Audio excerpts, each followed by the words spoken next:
He is suing them for $500 million, which is probably something that they didn't even they didn't realize was gonna come, isn't it? Yes. And so you see, the thing is, for me, if I'm going to research anything about an artist, it'll probably be something that's positive, unless it's didn't. Okay. That is very true. Now, the thing is, in this day and age, of course, we also know the facts and we've seen the news. He should be insane. Thank God he's not. He has his moments, and he should, because he's been in jail. But ever since with Rihanna, he's been in prison. We came here not knowing that we were gonna die. Somebody told us that. Well, if we never knew we would die, we would celebrate birthday. Y'all won't believe the drama that's unfolding in the music industry right now. Chris Brown is about to dive into what might be the biggest battle of his entire career, and trust me, this is huge. He's going head-to-head with Warner Brothers, and he's not playing around. We're talking about a jaw-dropping $500 million lawsuit after they released this documentary that basically dragged his name through the dirt. But here's where it gets really intense. While Chris has his loyal fans rallying behind him, there's this really concerning warning coming from Jaguar Wright, and honestly, it's giving me chills. She's not worried about whether Chris has a case or not. She's legitimately scared for him because of this super dark side of the industry that nobody likes to talk about. You know how they handle artists who threaten their money-making machine? Just look at what happened to Prince when he went up against Warner. Jaguar's absolutely terrified that Chris might end up walking down the same dangerous path. That's why it's so important to come clean and to be clean if you gonna with this game in any way, shape, or form, because they will use everything against you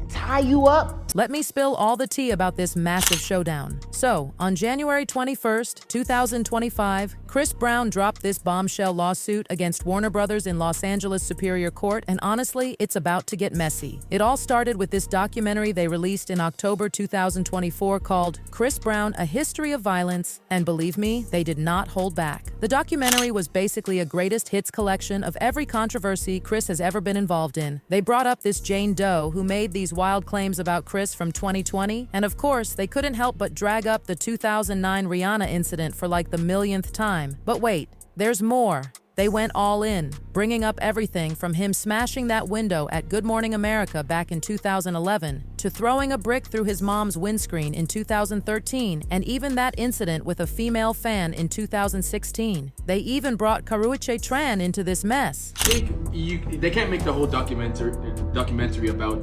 just that certain situation with Rihanna, right? Yes. So I think they took a dive into his whole entire gang banging. He's a gangbanger. You did you know Chris Brown was a gangbanger? I didn't even know. He belongs to the Bloods. Yeah. There's Bloods and there's Crips. He belongs to the Blood. Okay. So anyways, he's been in jail several times for other reasons as well, including like aggravated battery. You have weed and all those gun possession. Yes. So I think they take a whole entire dive into his history with jail. So I think he has the right at the end of the day to sue them. Now, here's where Chris's legal team comes in swinging, and honestly, they're not playing around. They're hitting Warner Brothers with everything they've got. Defamation, emotional distress, misrepresentation, the whole 9 yards. And get this, they're bringing receipts. Apparently, that Jane Doe's allegations, they were thrown out in 2022 because of credibility issues. Like, why would Warner Brothers even touch that with a 10-foot pole? Chris's team is absolutely fuming, and I mean, can you blame them? They're basically saying, look, these people care more about their profits than the actual truth. And here's the tea. They had proof that their information was bogus. Not only was Jane Doe's story completely discredited, but plot twist, she was apparently the violent one in the relationship. I mean, the audacity. But wait, it gets even better. Chris's lawyer, Levi McKean, is going in on Warner Brothers. He's saying they're not just messing with Chris's decade-long journey to rebuild his life, but they're actually hurting real survivors of violence. The whole thing is it's a mess, honestly. But if Chris pulls this off, we're talking about a $500 million payday. $500 million, that number stands out a lot. What's your reaction to this Chris Brown lawsuit? Well, it's an interesting figure. So the first thing I thought of reading the lawsuit is exactly that, damages, because this is somebody who has been reported on for years and involved with lots of other litigation. And the public has a view and opinion about him, I think. So let's assume this was a false story. Let's assume his allegations are correct for a minute, that this was a false story, that the defendants didn't investigate it, that they put it on. Has it really injured him? Has it injured him $500 million? Is there $500 million he would have received but for this sole story, when in fact there have been incidents with other people that have already been reported on? I do note he says in this complaint that a portion of the $500 million he wants is going to be donated to charity, which is an interesting thing to say. He says, for total damages in the amount of $500 million, a portion of which will be donated to survivors of sexual abuse. Yeah, very interesting that that portion was added to the lawsuit, as well as the kind of the press release. What's your reaction to that, and being, forthcoming and wanting to, I guess, kind of clear his name in a way, but also kind of make this point out to the public that I do, respect survivors of sexual abuse. Here's, money if I do win this lawsuit. Right, so that statement in his complaint has no legal significance. They can't award him punitive damages for him to give away to even the most worthy cause. That's not the way the legal system works. Now here's something that actually made me respect Chris even more. He's promising to donate part of that money to survivors if he wins. But honey, Warner Brothers isn't about to write that check without a fight. Their spokesperson came out with this super defensive statement about standing behind their production and fighting the lawsuit. The fans are totally divided on this one. Some are living for Chris taking a stand, saying things like, this could change everything for people falsely accused. Others are getting all business-minded about it, talking about how when you've got a catalog worth millions, you can't just let people drag your name through the mud. But here's where it gets really interesting. Jaguar Wright, who's basically been one of Chris's only defenders in the industry, is actually worried sick about all this. She's been saying for years how the industry basically put Chris in this box after the Rihanna incident, and they've never let him out. Like they've got him trapped, and it's just heartbreaking to watch. He should be insane. Thank God he's not. He has his moments, and he should, because he's been in jail for ever since shit with Rihanna. He's been in prison, and they holding him. And guess what? There's stuff that people know about him that I'm sure he don't want nobody to know. That's why it's so important to come clean and to be clean if you're gonna fuck with this game in any way, shape, or form, because they will use everything against you. Jaguar's not holding back either. She's saying Chris is literally brilliant, but he's basically wearing these invisible chains from his past, and the industry, they're milking it for everything it's worth. Every single time Chris tries to move forward and put his mistakes behind him, they're right there pulling him back down. He's fucking brilliant. Yeah. And he's the closest thing that I've seen. And unfortunately, he handled up. Right. They got him, they got him. He can't move right or left too far. Haven't you noticed that? Yeah. His whole fucking career has been like whack-a-mole. Every time he starts creeping up, bop! For real, something just gonna... Am I wrong? Put it right back. Every time he's building, bop, get your head like a bop. Like, if he comes anything above, like right here, whack. And honestly, Jaguar's totally onto something here. Look at what Warner Brothers just did with this documentary. They literally dredged up all his past drama just when he was finally starting to close that chapter of his life. But this time, Chris isn't taking it lying down. The thing is though, and this is where it gets scary, taking on Warner Bros., that's like picking a fight with Goliath. Let me tell you about Prince's story, because this is where things get really dark. Prince signed with Warner Brothers back in 1977 when he was just a baby, literally 18 years old. His first album, For You, came out in '78, but only made it to number 163 on the charts. But Warner stuck with him, letting him keep releasing music from '78 to '81, even though nothing was really hitting. Then bam, 1982 happens, 1999 drops, and suddenly Prince is in the top 10. After that, it was hit after hit, especially when Purple Rain dropped in '84. That's when things started getting complicated.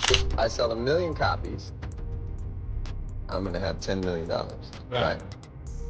Roughly $10 million. Right. If I sell 2 million copies, I got $20 million. Right. If I just sell 3 million copies, I got $30 million. Now who has the biggest record deal? Oh, I see. Yeah, right. Okay. Right? So Mariah kind of got screwed. Prince went full rebel mode, changed his name to this unpronounceable symbol, started going by the artist formerly known as Prince, and basically threw his whole brand out the window in protest. It was wild. He tried explaining it to his confused fans, saying it was about thinking in new ways and tuning into a new frequency, but the real tea was about Warner Bros. Owning his name and using it to market all his music. He felt like a pawn in their game, just there to make them more money. And the drama keeps unfolding. You won't believe what happened next. While Prince was going toe-to-toe with Warner, George Michael was in this epic feud with Sony. He literally called it professional slavery. Can you imagine? The record labels were getting dragged left and right by these huge stars. Prince kept releasing albums with Warner Brothers just to fulfill his contract obligations, and the second that contract expired in 2000, he was out. He started his own label, NPG Records, and basically went on this revenge tour, signing deals with all of Warner's biggest rivals, EMI, Arista, Columbia, Universal, you name it. And he wasn't quiet about it either. He was telling every artist who would listen to break free and find new business partnerships. It's not your game. You didn't make the rules, so everything comes hard. And as long as you're signed to a contract, you're going to take a minority share of the winnings. A select few of us will do well. The majority will not. So as a people, we'll be considered a minority. But stop. Let's take a moment and look at yourselves.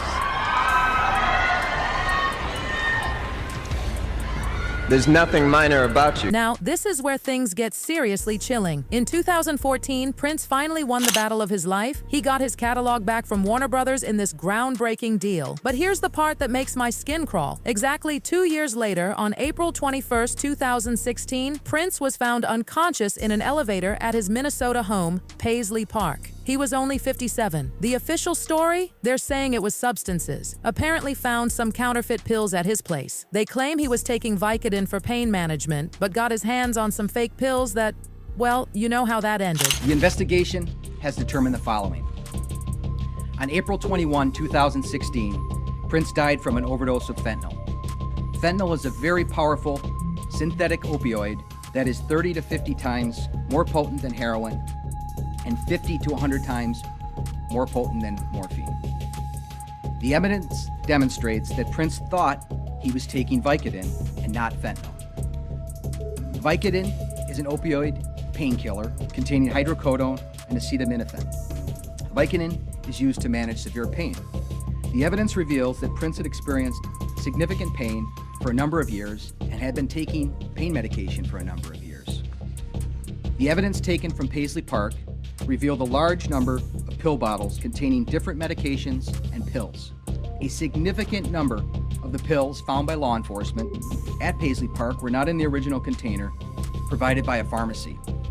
For example, law enforcement located numerous white capsule pills with Watson 853 imprinted on the pills inside Paisley Park. Like Vicodin, Watson 853 is a legitimate preparation made by Watson Pharmaceuticals containing hydrocodone and acetaminophen. A number of different pharmaceutical companies make pills containing hydrocodone and acetaminophen. Many consumers refer generically to such pills as Vicodin. Notably, the evidence demonstrates that Prince had no known Vicodin or fentanyl prescription. 15 of the prescription pills that had the Watson 853 imprint on it were located in Prince's dressing room. Another 64 and a half of these pills were located inside a Bayer bottle, and 20 and a half pills were located inside a leaf bottle on the nightstand next to Prince's bed. Another loose pill was located in Prince's bed. Prince did not die from a Vicodin or Percocet overdose. The toxicology report is clear that Prince died from an overdose of fentanyl. The evidence suggests that Prince took counterfeit Vicodin containing fentanyl on or about April 21, 2016. Unfortunately, the subject counterfeit Vicodin pills But hold up, this is where the story starts falling apart, and I mean really falling apart. Anyone who knew Prince knows this doesn't add up at all. The man was basically a health guru. He was vegan, had this super strict exercise routine, and was totally against that kind of lifestyle. Even L.A. Reid, who was super close to Prince, couldn't make sense of it. To me, he's always been the greatest, you know, and no one's even close. You said he was a big influence on you. Are you talking about your clothes? Are you talking about your music, your sense of style? He's an influence on my clothes today because I'm wearing my purple shirt, which is a little unusual. Back in the day. But when we were kids, yeah. you know, when we were kids and just learning to play, I shouldn't even say kids, I was probably 20, and I had a band, and we found our way because we became Prince fans. And here's the detail that sends shivers down my spine. Prince was terrified of elevators, like had this deep-rooted fear of them. And where did they find him? In an elevator. I mean, come on. One thing that, you know, kind of spooked me about it all was he has a song called Let's Go Crazy. Yeah. And it says, don't let the elevator bring us down. And he died. One time when I was with him privately, he said, you know what the elevator is, right? No. I said, no, what's the elevator? He said, well, the elevator is the devil, right? It scared me. I don't like to talk like that, but he said that.